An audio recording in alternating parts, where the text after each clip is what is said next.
Ragam aksesoris seks yang dianggap tak biasa semakin membuat penasaran. Mengapa itu terjadi dalam kehidupan nyata dan seolah lupa akan bahaya yang mengancam. Dan kali ini Anda harus siap-siap menahan nafas. Jangan kaget jika praktek ekstrim yang akan dibahas berikut ini ternyata dianggap lumrah oleh sebagian besar orang. Berikut penelusurannya.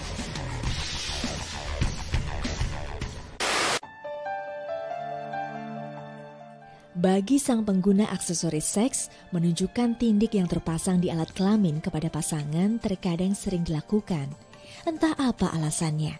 Namun kebanyakan mereka mengaku sebagai bentuk sensasi agar pasangan penasaran. Sebuah fakta kian terungkap. Aksesoris seks berupa tindik gotri, guli-guli, tayam, biji tasbih, atau apapun namanya, kini semakin berkembang pesat.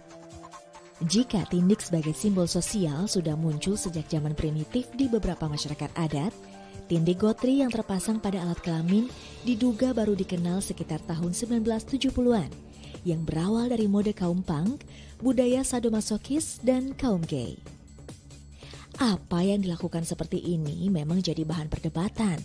Banyak pihak yang tidak sepakat jika pemasangan gotri disebut sebagai bagian dari tindik. Tapi prosesnya yang hampir mirip membuat orang menyebutnya sebagai tindik gotri. Ada yang dibilang masalah kalau bahasa kerennya mah piercing, tapi bahasa old schoolnya tindik mungkin ya. Tindik itu bisa macam-macam tempatnya ataupun piercing. Biasanya pada zaman dulu itu hanya standar aja. Piercing atau tindik di sini hanya di bagian kuping. Itu penanda mana perempuan mana laki. Kalau perempuan biasanya main di sini.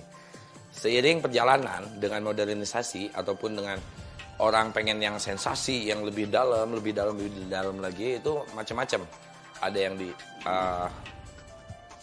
telinga, ada yang kuping, ada yang di mata, ada yang di hidung, terus ada yang macam-macam juga. Yang lebih ekstrim-ekstrimnya biasanya di daerah ini di lidah, terus di pusar sampai ke daerah-daerah yang sensitif itu.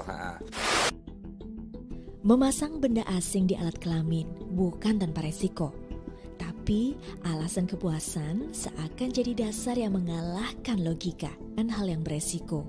Kalau disebut mania seks saya sebenarnya nggak terima bang. Intinya gini bang, kalau mania seks itu kan berarti kan kita kan misalnya seksnya tuh menjatuhkan kayak memonis loh bang, memonis seseorang. Cuman keinginan saya tuh bukan memonis bang, ingin memuaskan. Rasa sakit yang dialami dianggap sebagai hal biasa. Apa yang dilakukan ini mungkin bisa memuaskan pasangan. Tapi berbagai ancaman kesehatan sangat rentan mengincar para penggunanya. Munculnya beragam gaya dan rupa aksesoris seks juga mendapat kajian secara medis. Penggunaan gotri bisa memicu perilaku seks yang tidak sehat. Akibatnya, resiko terkena penyakit kelamin sangat besar. Memang Allah sudah membuat anatomi dari penis itu kan sedemikian smoothnya sehingga dia akan membuka pelan-pelan gitu itu ya. Jadi nggak ada kan penis bentuknya persegi jadi bertabrakan gitu. Selalu kepala penis itu bentuknya sangat streamline sehingga dia masuk bagian kecil dulu sehingga dia melebarkan dari vagina gitu. Kini sebuah perenungan sosial mengemuka bersanding dengan tawaran sensasi akan aksesoris seks. Ada pertanyaan di benak saya, apakah berharga kepuasan biologis yang Anda dapatkan ditukar dengan resiko kesehatan seksual? Jangan kemana-mana, penelusuran saksofon akan kembali mengungkap cerita lain yang tak kalah seru.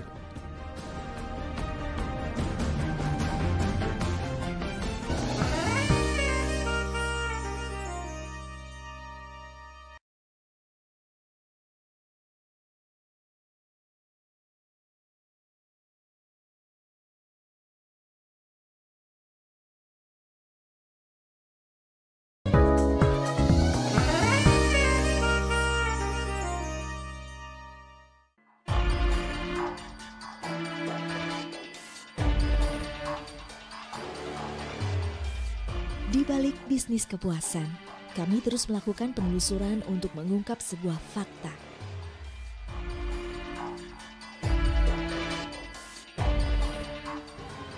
Bagaimana bisa praktek seksual berbahaya di balik terali besi ini menyebar dan ditiru oleh banyak pria di luar penjara? Tanpa pengetahuan medis yang cukup, benda-benda asing ini ditanam di dalam alat kelamin. Pada prinsipnya, proses didik modern untuk tujuan estetika maupun fungsi akan sangat mengedepankan higienisasi untuk menghindari infeksi pada penggunanya. Selain alat dan tempat yang harus steril, perawatan setelah tindik pun perlu diperhatikan. Sebelum di-piercing dilihat dulu, tembusnya sampai di mana uratnya. Nah itu, tapi kalau banyak-banyak urat kalau bisa jangan gitu. Nah waktu itu alhamdulillah sampai sekarang ya nggak ada apa-apa, mudah-mudahan nggak ada apa-apa seterusnya. Tapi akhirnya penanganannya kita alihkan ke dokter gitu. Dokter lebih paham anatominya karena kita seorang seniman kali ya. Intinya kalau yang aku lihat di sini, pertama alat-alatnya piercing ya khusus buat alat piercing, bukan yang aneh-aneh gitu. Keduanya sterilisasi atau sanitasinya mesti kita perhitungkan. Karena setelah kita piercing, jadi ke si kliennya juga kita kasih penjelasan yang benar-benar detail. Perawatannya mesti kita ikutin. Jadi jangan sampai kita steril, masuk, cepret, jadi, masuk. Nggak taunya si kliennya juga ceroboh. Nah itu bisa terjadi infeksi gitu. Keduanya, dari jenis-jenisnya antinya sendiri, jadi jenis antinya sendiri itu biasanya memakai titanium, kalau nggak surgical steel 0,025 gitu, yang benar-benar steril khusus buat kulit. Dari temuan di lapangan, tak sedikit yang memasang aksesoris seks dengan modal nekat semata. Mereka tidak memperhatikan kesehatan, bahkan yang memasang adalah kawan sendiri yang tidak paham masalah medis. Bang, sejenis ya pokoknya kayak ya kalau di penjara bang kebanyakan mungkin kayak batu domino bang. Batu domino itu dibuat, iya batu aki ada, batu yang dari sungai bang kita ukir, batu sungai ada bang, kita ukir dibuat kecil. Nah itu terbuat lah kayak sejenis kayak gotri bang, itu namanya gotri, kalau di sana kan gotri namanya. Dari kelahar sepeda itu kan ada tuh bang yang ngebuat kecil-kecil tuh bang, itu bisa iya dipasang juga bang. Cuman kebetulan di penjara itu kan nggak ada bang, jadi larinya ke batu domino sama gundar gigi bang. Semua enggak itu doang, dikasih arikan dari itu nanti yang dia anak itu harus pakai saluran ya. Kalau di penjara kan ada gini-gini gimana? Itu kebanyakan orang pada infeksi jadinya. Soalnya otot kita banget. Di sisi lain, selain gotri, ternyata buntut kuda dan jenggot kambing pun biasa dijadikan aksesoris kelamin agar kulit kelamin terbentuk mengembang. Namun, praktek ini sangat bahaya karena bisa melukai pasangan. Lebih parah lagi, perilaku lain muncul karena selain dipasangi gotri, Alex, nama yang kami samarkan pun menyuntikkan silikon. Untuk mengetahui lebih dalam tentang akibat dari pemasangan aksesoris yang berlebihan pada kelamin, kami pun mendatangi rumahnya dan berbincang dengan sang istri. Awalnya sang istri keberatan dengan ulah suaminya itu. Kaget aja jadi aneh, jadi beda. Sempat marah atau gimana? Marah enggak, cuma nanya doang. Apa yang saya? Kenapa digituin gitu? Selain hubungan rumah tangga yang terganggu, dia sempat mengalami perawatan di rumah sakit. Efek dari silikon yang tertanam di alat kelaminnya. Sempat dirawat gitu ya? Di PMI. Kenapa ya dirawat? Bengkak sampai meriang, demam. Kerjanya juga berhenti kan akhirnya. Gagal sakit, hampir 2 minggu ya. Dia kini dihantui oleh bayang-bayang bahaya efek kanker dari silikon. Kami pun membawanya ke dokter untuk mengetahui seberapa parah kondisi kesehatannya.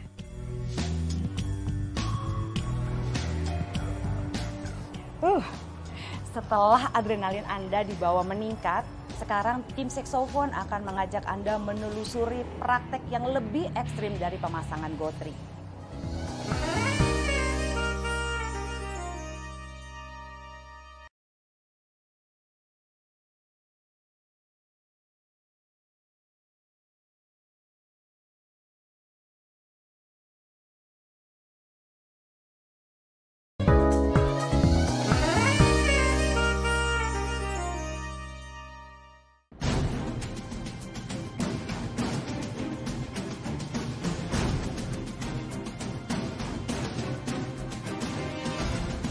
Dari beragam informasi yang kami kumpulkan, penggunaan silikon untuk merekayasa bentuk alat kelamin pria lebih berbahaya dibanding pemasangan gotri dan sejenisnya.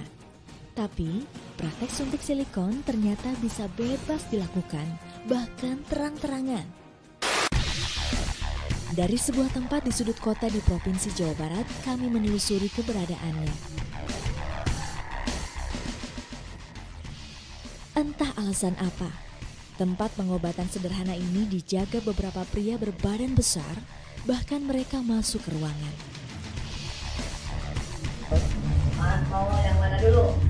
Dulu.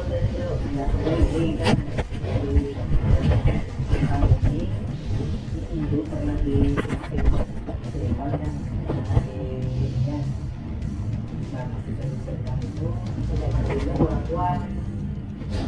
yang warna apa yang dimasukin ke dalam hijau. Oh, kalau hijau silikon ya. Iya kan silikon ya. Kalau di sini juga kan istilahnya kalau sini kan kemudian yang suka ada jalan, kita ada mereka dulu. Kalau injeksi juga, tapi di sini bukan silikon. Apa tuh? Kayak jamin, soalnya dokter yang banyak ke sini Pak. Dari dinas kesehatannya juga banyak yang ke sini. Mulut ke mulut, dari dokter, dokter yang banyak ke sini. Sama disuntik juga. Sama juga. Kalau tidak begitu saya tidak menjamin hasilnya. Soalnya sebelum sama orang lain juga saya juga duluan keluarga semua. Tapi ini saya obatnya lebih putih dari ini nih saya. Ya dari kalau yang ini kan ramuannya ada yang direbus, yang seduh, yang dioles. Jadi luar dalam cara pengobatannya. Saya jamin soalnya yang dari Malaysia, Singapura, Arab Saudi banyak juga yang sini. Kalau di sini enggak, semua juga ini yang diobati saya udah berapa lama, udah berapa tahun itu? Ini ada 2 tahun lah. Saya udah 17 tahun mulai, tapi alhamdulillah tidak seperti biasa rasanya begitu, seperti alat kita. Cuma kalau di sini kan pakai alat bantu juga seperti vakum untuk pengopresan, jadi supaya kelihatan bentuknya rapi. Oh, bila kalau perempuan kan sampai bisa benar. Lihat dulu baratnya, saya juga lihat dulu alat bedanya. Saat berbincang, ahli pengobatan ini sempat menerima beberapa kali telepon dari pelanggannya. Entah apa yang terjadi, memang benar karena laris atau mungkin sebagai bagian dari rencana mereka untuk meyakinkan kami. Oh, enggak apa-apa. Nggak dianggap bapaknya, ini enggak bapaknya. Salah, ini kan semuanya. Awalnya, sang ahli pengobatan enggan menunjukkan zat yang biasa ia suntikan ke pasien karena kami belum membayar mahar sebesar 500.000. Setelah diyakinkan, akhirnya ia mengeluarkan beberapa suntikan yang berisi cairan bening. Di sini makan istilahnya, dihitungnya juga kan, di sini kan per cc. Oh, per cc. Nah, cc itu berapa? 1 cc-nya 150. 150. Nah itu 100 cc. Kadang kan orang pemakaian ada yang 10, 15, kadang 20, kebanyakan 10 atau 15 cc. Tapi saya jamin hasilnya. Bagus ya. Tak hanya itu, bujuk rayu semakin dahsyat dan iming-iming menjurus ke angka 1,7 juta rupiah jika ingin hasil instan. Sebuah angka rupiah yang cukup besar. Saat menunggu di luar ruang praktek, kami sempat merekam surat izin yang terpampang dari Dinas Kesehatan. Entahlah, praktek pengobatan tradisional ini ternyata hanya kedok belaka. Penggunaan bahan kimia berbahaya lepas dari kontrol pihak terkait, sehingga praktek seperti ini berjalan dengan leluasa dan mencolok mata.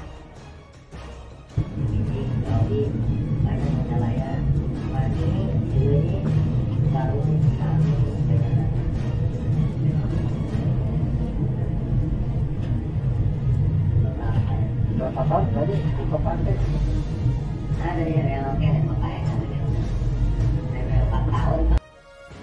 Untuk menghindari kecurigaan, akhirnya kami berpamitan. Bercampur rasa kaget, sungguh di luar dugaan.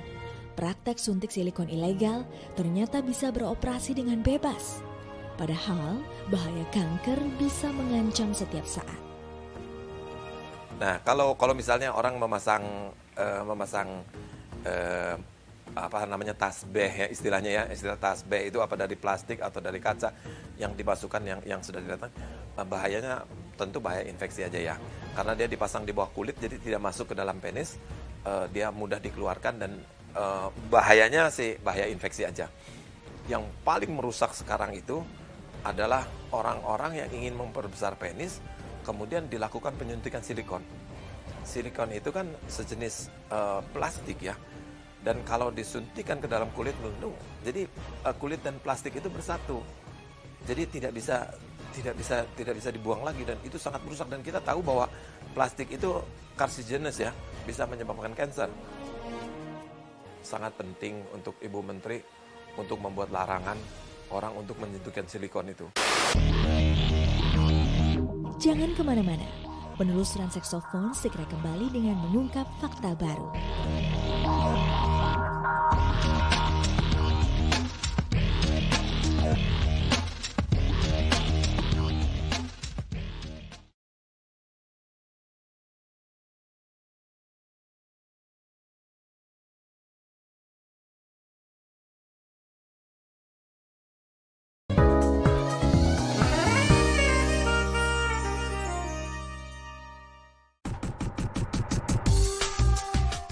Cara untuk mencapai kepuasan seksual dalam ragam dan variasinya akan terus tumbuh seiring dengan perkembangan zaman. Termasuk teknologi piercing yang semakin maju dan digandrungi sebagai bagian dari gaya hidup. Seperti halnya yang dilakukan Sylvie. Sudah gandrung tato dan piercing sejak tahun 2006 lalu. Seakan menikmati berbagai sensasinya, baginya tato dan piercing tak lagi sekedar seni. Dua-duanya, estetika ya juga. Karena kan kita ditatonya kan untuk yang kita cintai, tentu nggak mungkin yang sembarangan dong. Harus indah sesuai dengan yang menurut dia dan menurut saya juga, jangan dari dianya juga gitu. Jadi dua-duanya kita gitu. Terus menurut keindahannya juga, terus habis itu untuk lambang cinta ya. Namun, untuk hobinya yang dianggap aneh untuk sebagian orang, dia tak menampik jika dirinya juga terkena sindrom fetishisme. Apa yang diminati oleh Sylvie diamini oleh artis tato dan piercing, Ken. Fungsi tindik kini tak mengenal jenis kelamin. Dari tempat yang standar seperti kuping, kini penggemar piercing pun tak segan menindik bagian alat kelaminnya. Itu di area cewek dan cowok sama aja. Itu udah terlalu ekstrim ya, mungkin tingkat adiktifnya tinggi. Dia pasangin ke alat kelaminnya juga gitu. Ya, sampai ke kepalanya, ke batangnya ada. Kepalanya juga ada. Beda. Entah ya, kayak yang aku lihat di sini mungkin buat si kliennya sendiri, mungkin kalau cowok biasanya untuk muasin cewek gitu. Belum tentu ke kitanya puas gitu. Karena kenapa, ada sesuatu yang mengganjal di tempat itu sebetulnya nggak enak. Tapi dia mengharapkan si ceweknya bisa lebih puas. Tapi kalau cewek, biasanya untuk memuaskan cowok, tapi ada juga untuk memuaskan ceweknya sendiri gitu.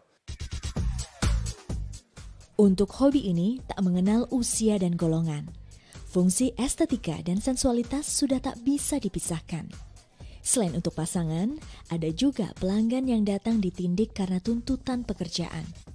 Untuk umur 30 ke bawah itu fashion, tapi ada juga yang di bawah, yaitu seperti yang tadi bilang, bahwa orang-orang yang emang khusus dia pekerjaannya seperti itu, dia memakai ke arah fungsi biarpun umurnya tidak lebih dari 30. Setiap pelanggan yang akan ditindik bisa memilih bentuk sesuai kebutuhan, dari mulai bentuk standar seperti ring hingga bentuk yang ekstrim. Pertama kita jelaskan ring.